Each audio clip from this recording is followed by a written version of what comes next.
A negative feedback amplifier is an electronic amplifier that subtracts a fraction of its output from its input, so that negative feedback opposes the original signal. The applied negative feedback improves performance and reduces sensitivity to parameter variations due to manufacturing or environment. Because of these advantages, many amplifiers and control systems use negative feedback. An idealized negative feedback amplifier as shown in the diagram is a system of three elements: an amplifier with gain AOL, a feedback network, beta, which senses the output signal and possibly transforms it in some way, a summing circuit that acts as a subtractor, which combines the input and the transformed output.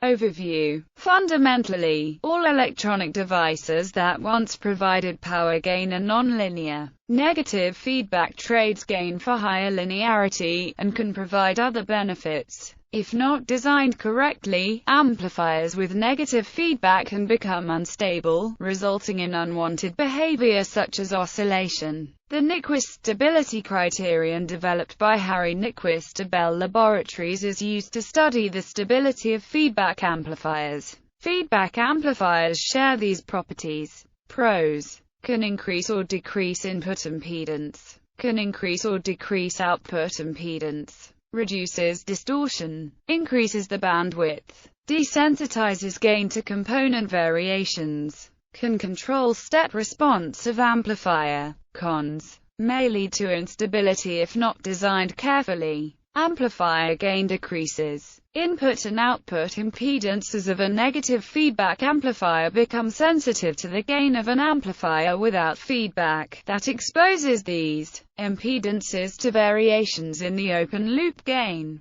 For example, due to parameter variations or nonlinearity of the open-loop gain. History: Harold Stephen Black invented the negative feedback amplifier while he was a passenger on the Lackawanna ferry on his way to work at Bell Laboratories on August 2, 1927. Black was working on reducing distortion in repeater amplifiers used for telephone transmission. On a blank space in his copy of the New York Times, he recorded the diagram found in Figure 1, and the equations derived below. On August 8, 1928, Black submitted his invention to the U.S. Patent Office, which took more than 9 years to issue the patent. Black later wrote, "One reason for the delay was that the concept was so contrary to established beliefs that the Patent Office initially did not believe it would work." Classical feedback. Using the model of two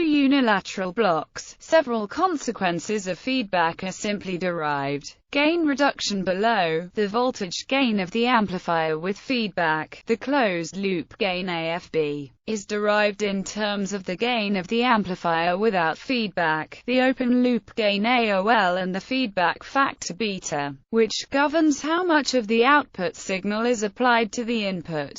See Figure 1, top right.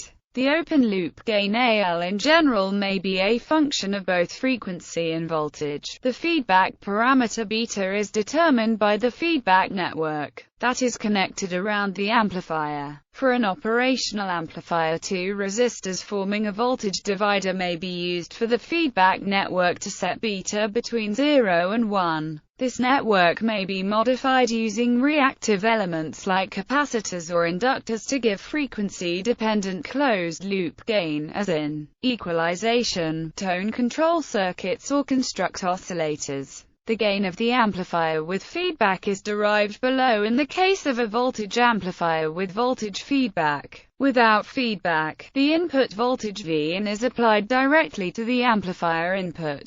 The according output voltage is suppose now that an attenuating feedback loop applies a fraction beta volt of the output to one of the subtractor inputs, so that it subtracts from the circuit input voltage Van applied to the other subtractor input.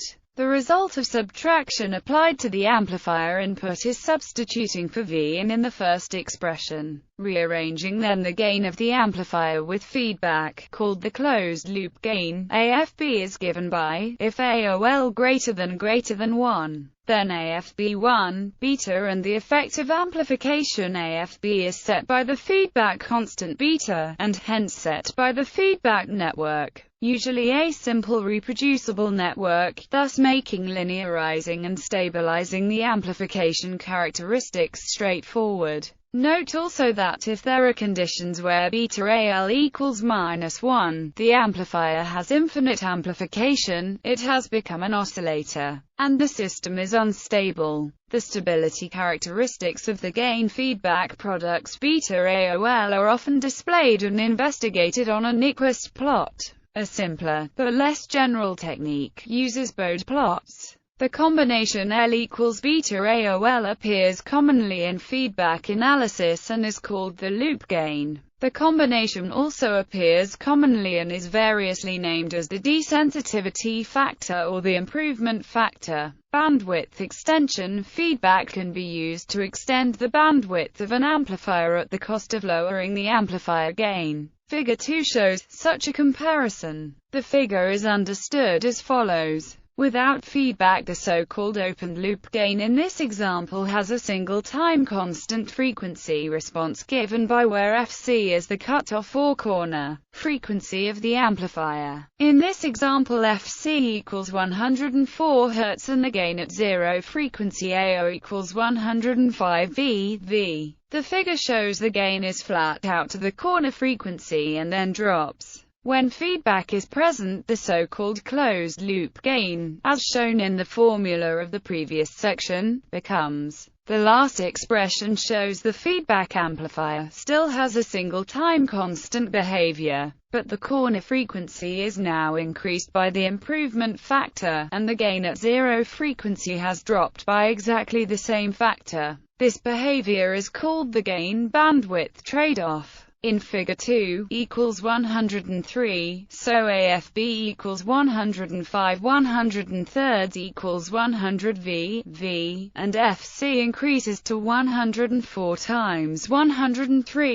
equals 107 Hz. Multiple poles when the open-loop gain has several poles, rather than the single pole of the above example, feedback can result in complex poles. In a two-pole case, the result is peaking in the frequency response of the feedback amplifier near its corner frequency, and ringing an overshoot in its step response. In the case of more than two poles, the feedback amplifier can become unstable and oscillate. See the discussion of gain margin and phase margin. For a complete discussion, see Sanson. Signal flow analysis. A principal idealization behind the formulation of the introduction is the network's division into two autonomous blocks. A simple example of what often is called circuit partitioning, which refers in this instance to the division into a forward amplification block and a feedback block. In practical amplifiers, the information flow is not unidirectional as shown here. Frequently these blocks are taken to be two-port networks to allow inclusion of bilateral information transfer. Casting an amplifier into this form is a non-trivial task, however, especially when the feedback involved is not global but local. In these more general cases, the amplifier is analyzed more directly without the partitioning into blocks like those in the diagram, using instead some analysis based upon signal flow analysis, such as the return ratio method or the asymptotic gain model. Commenting upon the signal flow approach, Choma says,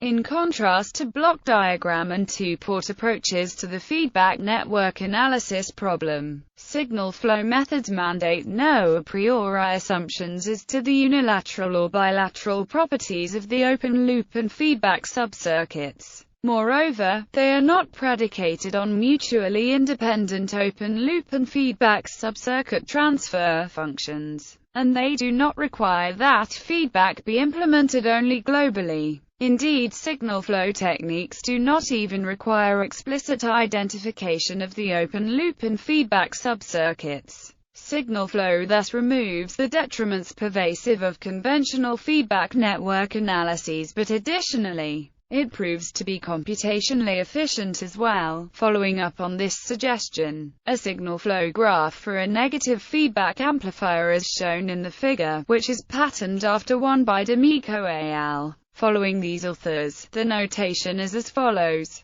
Variables xs, xo represent the input and output signals. Moreover, two other generic variables, xi, xj, linked together through the control parameter p are explicitly shown. Parameters aij are the weight branches. Variables xi, xj and the control parameter p model a control generator, or the relation between voltage and current across two nodes of the circuit. Inspecting the figure, we note that term A11 is the transfer function between the input and the output, after setting the control parameter p to 0. Term A12 is the transfer function between the output and the controlled variable xj, after setting the input source xs to 0. Term A21 represents the transfer function between the source variable and the inner variable xi when the controlled variable xj is set to 0. Term A22 gives the relation between the independent and the controlled inner variables setting control parameter p and input variable xs